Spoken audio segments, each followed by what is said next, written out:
Morning, everybody, and thank you for that introduction, Lindsay. And thank you to my ex-colleague Andrew for setting us up really there. As Lindsay said, I've been with IPAF now for about 3 years directly, but I did, during my 27-year stint with Nationwide Platforms, I did work very closely with IPAF. I was on the board and the council for several years, so I've been involved with the International Power Access Federation for many years, even though I've just been employed for 3. So I'm going to talk about MUP and Mast Climbing Work Platform Safe Use Planning. Now, everything that I'm about to go through is the ANSI standards and what they mean, and they are specific to MEWPs, but everything that I'm about to say really is exactly the same for mast climbing work platforms as well. This little graphic just shows you the value of having a plan. I'm not going to read, hopefully you can read those. They're all very sensible, they all make sense. I tend to be a little bit more blunt than this. For me, the value of planning with regards to MEWPs is this: the bars that you can see in red are deaths. They're fatalities by different category. Orange is serious injury and blue is minor injury. This is some of the information taken from our accident reporting database. The top 4 incidents there, Andrew's referred to a couple of them. But at IPAF, we've been collecting accident data on MEWPs for over a decade now. We do this so that we can learn. We use the findings to improve training courses, to issue specific safety guidance, to run safety campaigns such as the Don't Fall For It campaign, our 2022 safety campaign that we've launched worldwide. We use the information to issue safety alerts. We create handy access posters with simple safety messages based on known accidents. We create toolbox talks, all to raise awareness and reduce accidents in our industry. Our International Safety Committee use all of these findings to produce the document you see on the right there, our Global Safety Report, which is in its 3rd iteration. And you download that free from the IPAF website.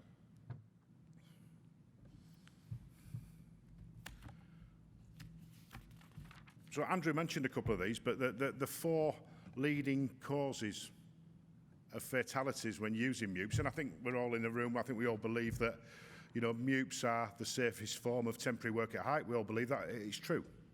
But people still have accidents.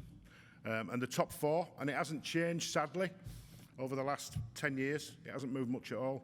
Falls from the platform is number 1. Electrocution, which Andrew referred to in his previous presentation, is number 2. Overturn, number 3. And entrapment is number 4. So far as falls from the platform are concerned, I can tell you that there have been 141 fatalities worldwide over the last 10 years with people falling from the platform. 83 of these fatalities were on boom lifts. Now, it's long been recommended that when operating a boom, you should wear a harness with a fall restraint lanyard. We know from this data that at least 46 of the 83, that's 55% of these people, were not wearing a harness. And that's at least, we know that for certain. We've got some sketchy data in some of the reports, but we know for certain at least 55% of these guys, 46 out of 83, were not wearing a harness.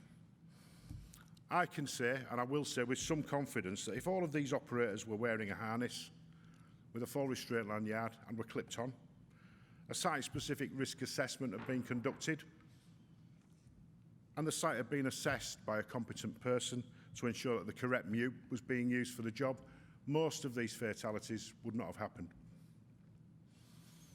This is why you need a plan. So this is a really difficult question to answer, thinking forwards from today. We did a lot of work, a couple of the guys have mentioned the workshop that we had yesterday. We did a lot of work yesterday on thinking about this very question, I suppose. What do we accept today that we won't accept tomorrow? It's much easier looking at this picture, this iconic picture and saying all of the things that we don't accept today that we used to accept. This picture, hopefully you all recognise it. It's the construction of the Rockefeller Center. It's a picture of 11 guys sat on a beam on the 69th floor of the Rockefeller Center having lunch.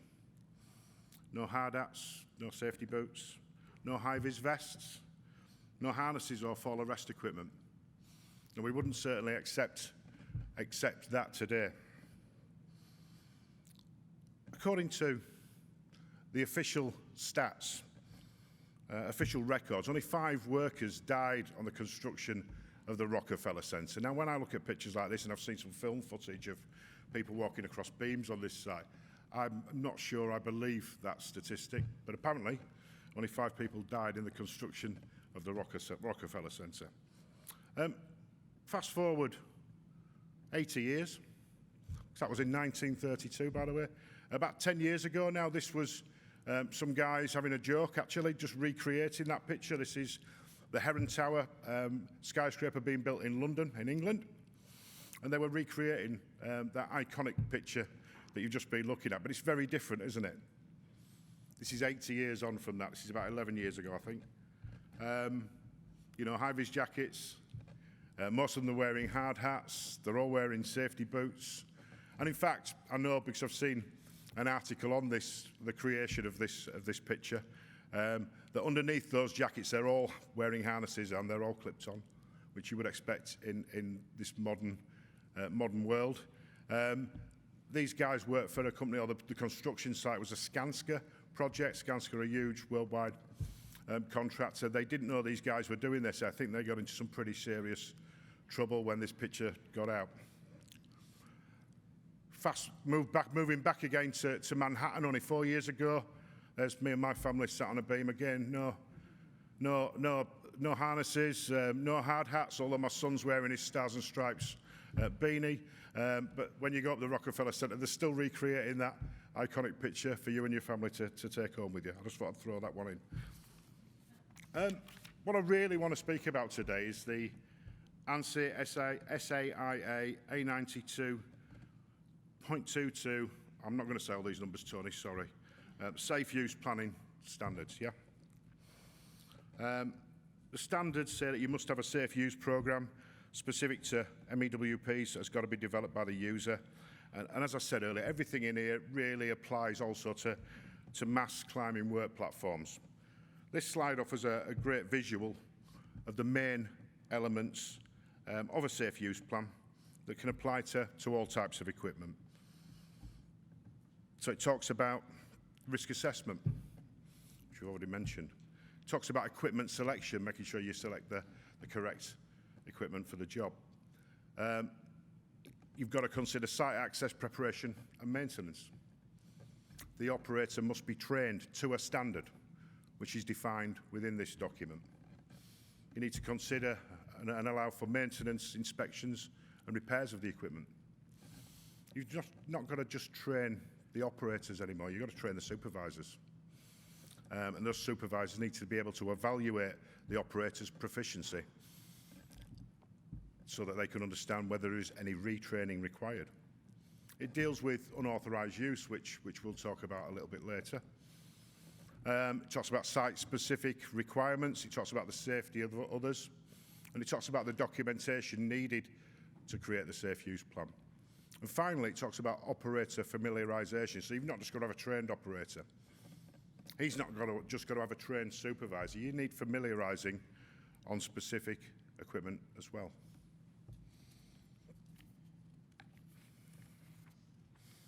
IPAF has developed this guide that you can see on the screen now to assist in your development of your mute-specific safe use plan.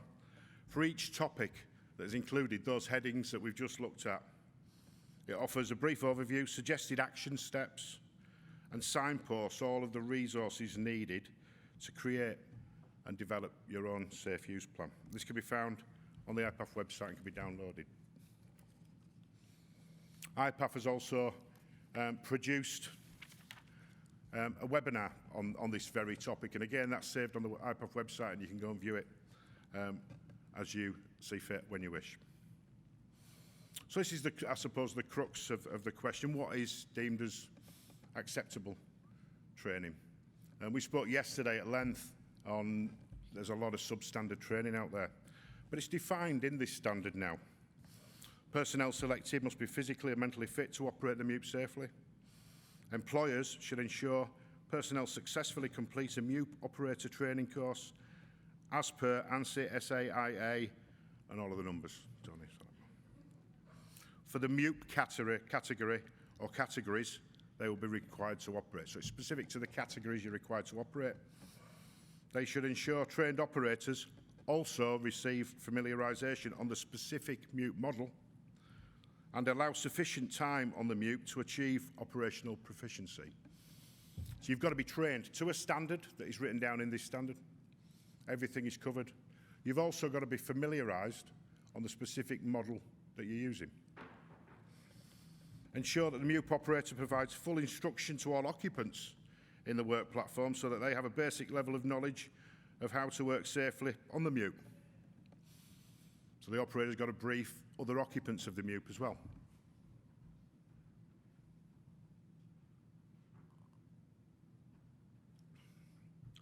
And retraining.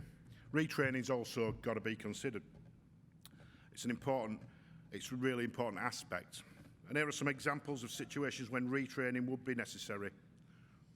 Maybe the expiration of the operator's valid training period. So the IPAF card lasts for a 5-year period. Different cards and schemes will have different expiration dates, but once his card's expired or the qualification is expired, you need retraining. Deterioration of the operator's performance. We'll probably come on to that more. The operator's extended period of time with no operation of a MUP. So you've got your ticket, you've operated a MUP, then you've not operated one for a couple of years. Potentially, you could need retraining, even if your card is still in date. The operator's introduction to a new or significantly different MUP technology. So as technology moves forward, if it's something brand new that the operator's not come across before, the supervisor may deem it necessary to have some retraining. Or the operator's involvement in an accident, near miss with the MUP. So again, under supervision, the supervisor may say, you need some more training, you're not operating that MUP.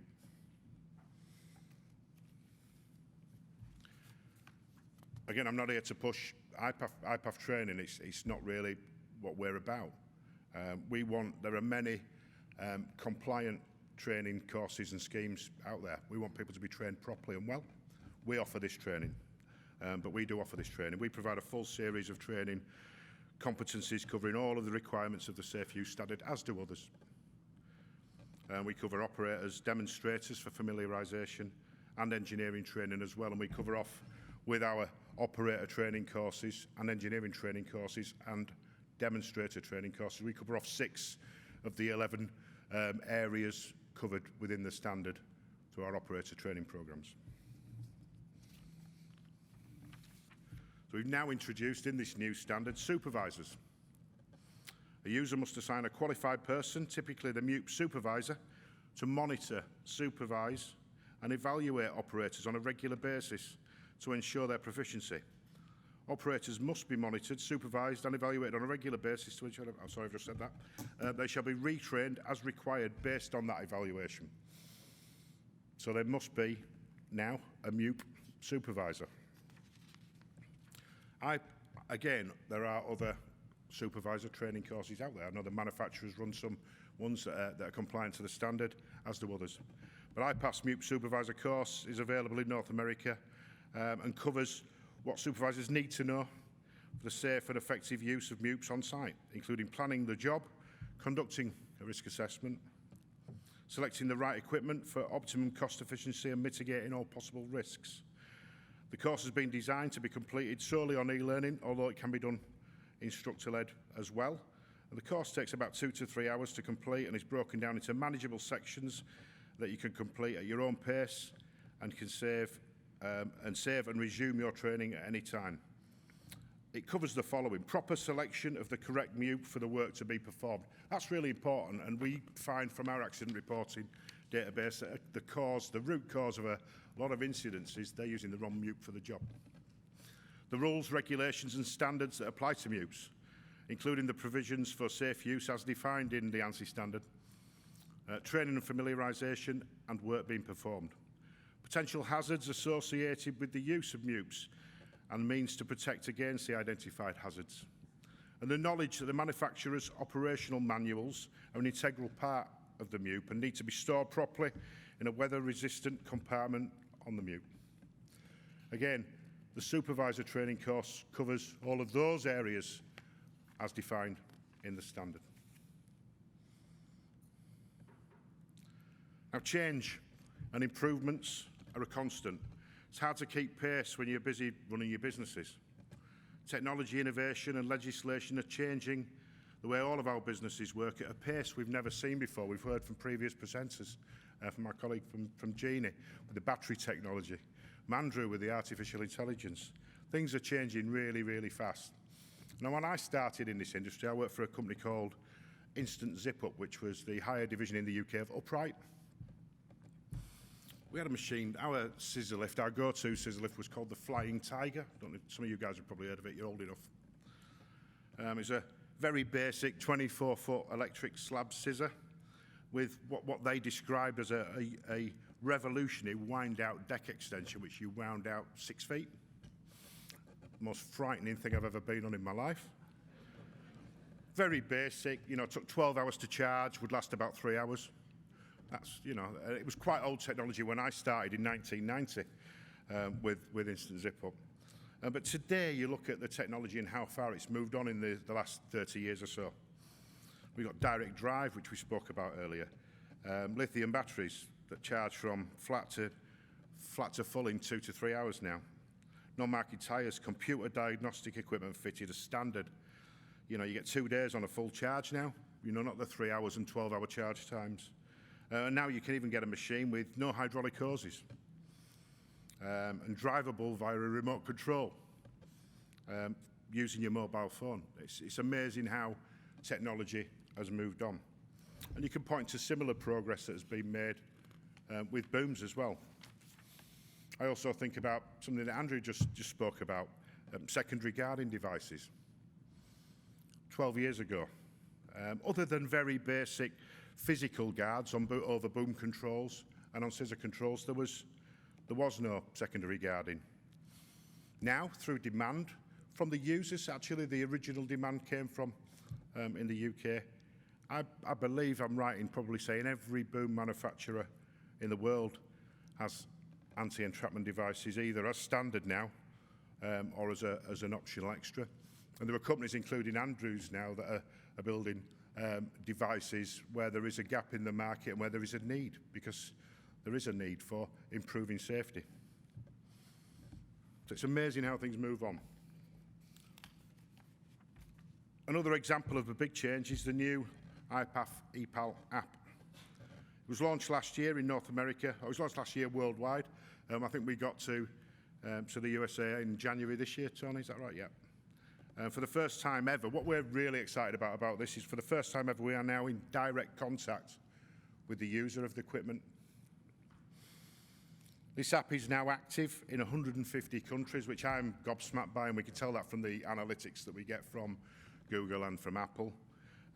We only train in 56 countries across the world, I'd say only, but it's active in 150 countries. It's been downloaded now by over 230,000 people worldwide. And it's not just a neat way of storing your qualifications, although it is a neat way of storing your qualifications.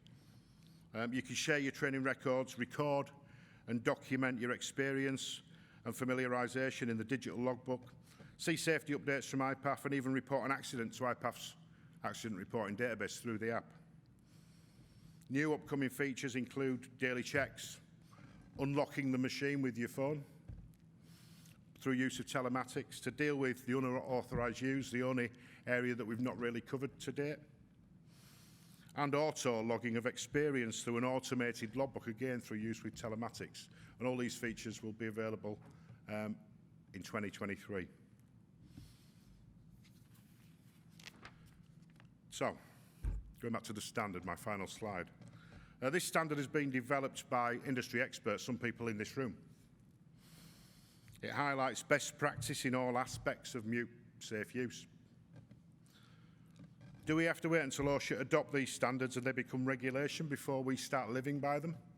Is a question. I suppose I've got 4 questions for the guys in this room that are manufacturers or rental companies. Are you living by these standards in your business fully? Are all the people who operate MUPs trained properly to the standard in your business? Are people responsible for familiarising others trained demonstrators? And do you have trained MUP supervisors in your business to the standard? If the answer is yes to all 4 of those questions, well done. I'm guessing it's probably not. As an industry, if we can't adopt these standards that have been written by our experts, how can we possibly push these standards down to the most important people, the users of the equipment, the contractors? Guys, we need to step up as an industry. We need to adopt these standards, live them fully before we're made to, because it will come eventually, but let's do it ourselves, because the most important thing is that we push these standards and encourage the end users of the equipment to do things properly. Thank you very much.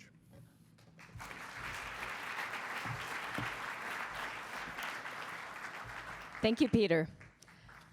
I would now like to open the floor for questions.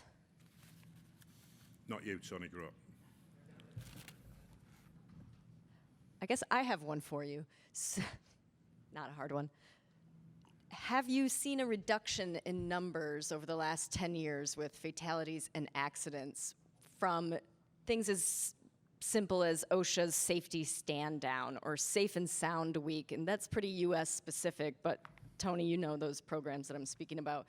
Or have they remained at the same levels? No, we've seen an increase, in all honesty, because we've been promoting more and more countries and more organisations to report their accidents. The more data we have, the more we can learn. So in all honesty, Lindsay, it's really difficult.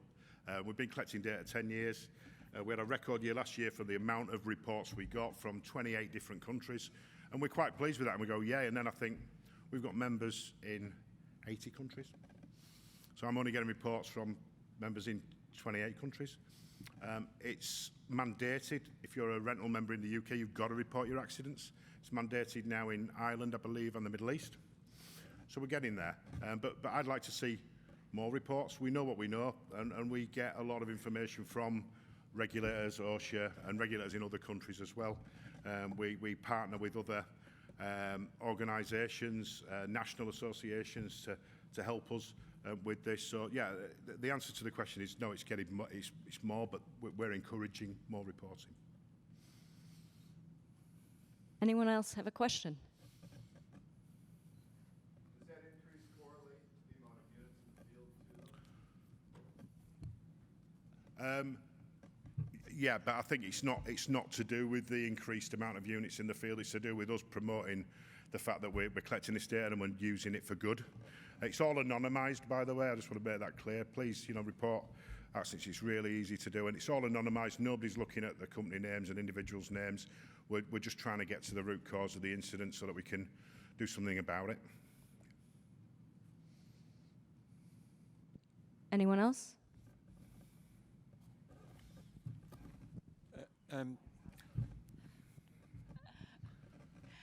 Peter, this is really more so for Tony to respond to, and I was just thinking if there are individuals in the room that are interested in participating in the standards and having input, that Tony could maybe share how to become more involved in the standards.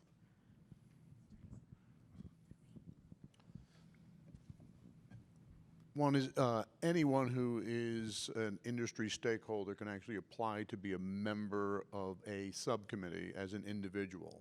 So if you would like to be part of the design safe use training standard, or A92.2, which is vehicle mounted, which is all of those combined, you would send an application into the secretariat of the standards, which in this particular case is the Scaffold Industry Association, SAIA, and they would put you on. It's a one-time a year application process that we go through review at an annual meeting, which is taking place actually in a few weeks in Kansas City. And then if you wanted to, as a company, you could become a main committee member. And a main committee member is one who actually votes on all of the processes and standards that move forward within the standard committee. So if, as an example, a subcommittee creates a standard, they bring it forward to the main committee, and the main committee actually votes on approval of that. So you become a main committee member as a company.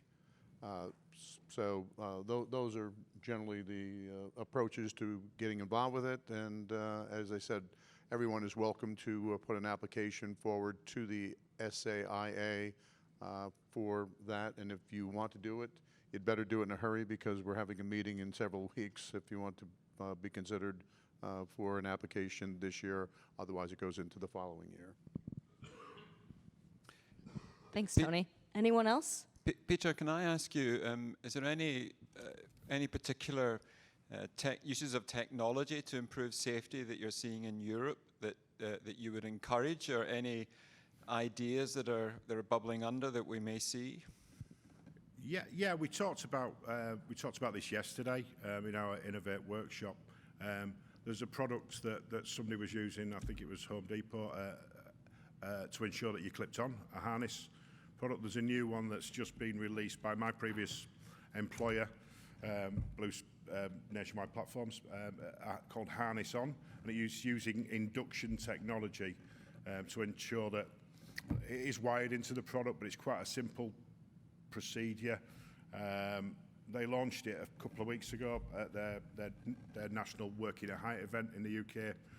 So most of the manufacturers have seen it now, and they're opening it up worldwide to anybody who's interested. But the nationwide, it works on an induction, and it won't operate the machine unless the operator is clipped on. I see that as a potential game changer if we can get these fitted as standard to all booms in the world. You saw the stats, you know. I'm trying to remember the numbers now, but at least 55% of the people that fell and to their deaths from booms, at least 55% were not wearing harnesses. And, you know, they wouldn't have been able to be up there without the harness clipped on. So it's a potential game changer for me in terms of safety. So that's the big one, Murray. Anyone else? All right. Well, thank you very much, Peter. Thank you.